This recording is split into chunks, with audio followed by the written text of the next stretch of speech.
प्रश्न 6, उन 3 लगातार सम धन पूर्णांकों को ज्ञात करें जिनका योगफल 90 है। तो लिखेंगे यहाँ पे, माना कि 3 लगातार सम धन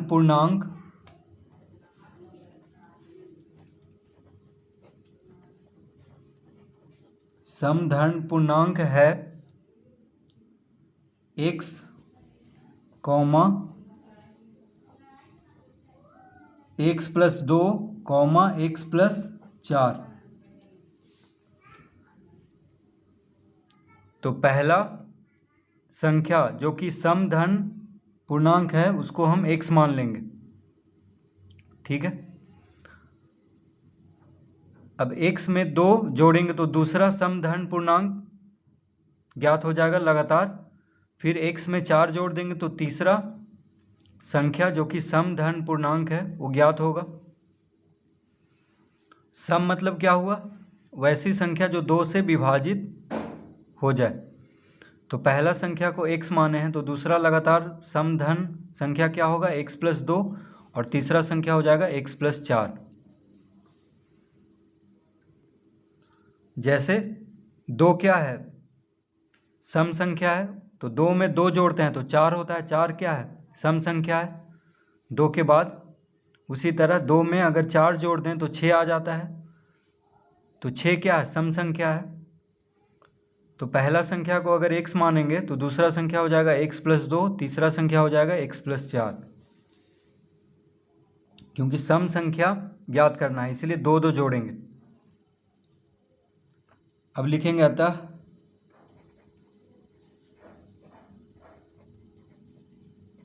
प्रश्न से क्या कह रहा है?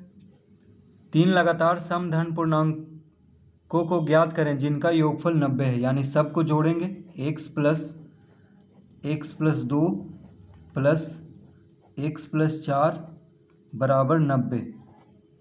इन तीनों को जोड़ देंगे तो कितना आएगा? 90।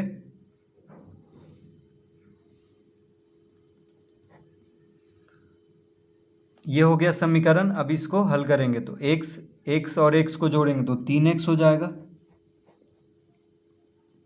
4 और 2 को जोड़ेंगे तो 6। तो 3x + 6 बराबर 90। तो 3x बराबर क्या हो जाएगा? 90 - 6। बराबर के बाएं तरफ 6 क्या है? प्लस में है, तो इसको दाएं तरफ करेंगे तो माइनस में हो जाएगा। तो 3x बराबर कितना हो जाएगा? 84।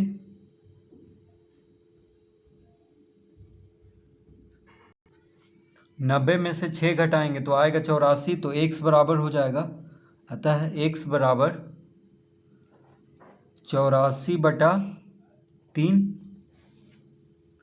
3 क्या है? गुना में है x के साथ, बराबर के बाएं तरफ। 3 को दाएं तरफ करेंगे तो भागा में हो जाएगा।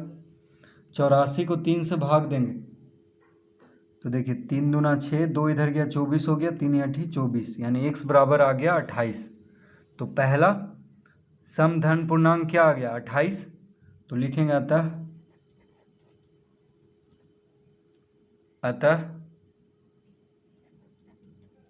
संख्याएं हैं 28 में 2 जोड़ देंगे तो 30 हो जाएगा। 28 में 4 जोड़ेंगे तो 32। ठीक है, पहला संख्या x माने थे, दूसरा संख्या x+2 यानी 28 में 2 जोड़ेंगे तो 30। तीसरा संख्या x+4 माने थे, तो 28 में 4 जोड़ेंगे तो 32 आएगा। तो इसका उत्तर आएगा 28, 30 और 32। तो ये तीनों देखिए सम संख्या है, यानी 2 से विभाजित हो जाता है और लगातार सम संख्या है। ठीक है, 28 के बाद सम संख्या क्या होता है? 30। 30 के बाद सम संख्या होता है 32। तो इस तरह प्रश्न 6 हल करेंगे।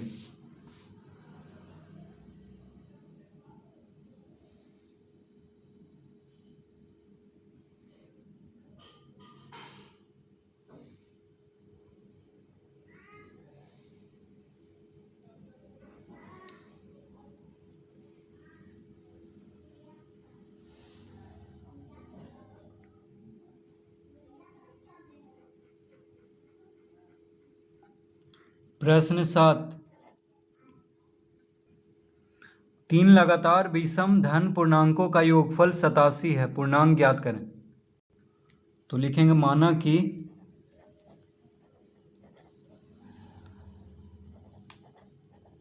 3 लगातार विषम धन पूर्णांक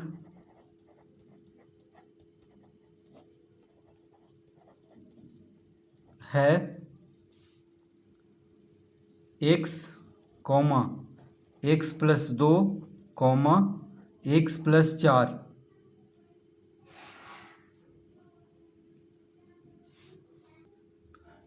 तो इस प्रश्न में क्या कह रहा है?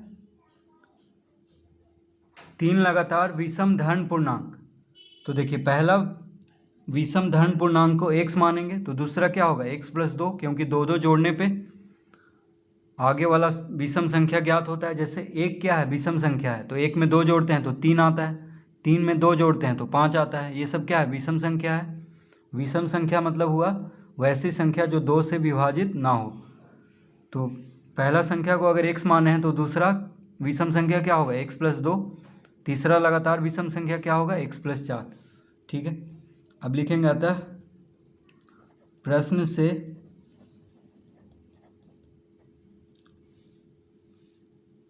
तो प्रश्न में क्या कह रहा है? इसका योगफल कह रहा है 87 है, यानी सबको जोड़ेंगे x plus 2 plus x plus 4 बराबर 87। तो ये समीकरण हो गया। अब इसको जोड़ेंगे तो x और x को जोड़ने पे क्या हो गया? 3x प्लस 4 और 2 को जोड़ेंगे तो 6 आएगा। तो 3x प्लस 6 बराबर 87 हो गया। तो 3x बराबर हो जाएगा 87 माइनस 6। तो 3x बराबर 87 में से 6 घटा देंगे तो 81।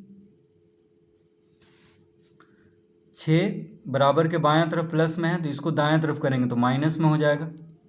तो x बराबर, अतः x बराबर हो जाएगा 81/3। 3 x के साथ गुना में है, तो 3 को बराबर के बायां से दायां तरफ करेंगे तो भागम हो जाएगा। तो 81 को 3 से भाग देंगे तो कितना आएगा? 27। यानी 27 क्या आ गया? पहला विषम संख्या। तो लिखेंगे अतः संख्याएं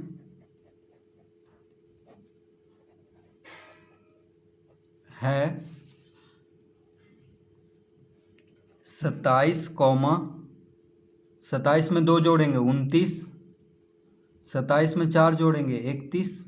तो पहला संख्या x माने थे, दूसरा संख्या x प्लस 2 और तीसरा संख्या x प्लस 4 माने थे। तो पहला संख्या यानी x बराबर कितना आ गया? 27। तो 27 में 2 जोड़ने पे 29, यानी दूसरा लगातार विषम संख्या क्या हो गया? 29। फिर 27 में 4 जोड़ेंगे, तीसरा संख्या x प्लस 4 था, तो x बराबर 27 आ गया। 27 में 4 जोड़ेंगे तो 31। तो 3 लगातार विषम धन पूर्णांक क्या क्या हो गया? 27, 29 और 31, इसका उत्तर। तो इस तरह से प्रश्न 7 हल करेंगे।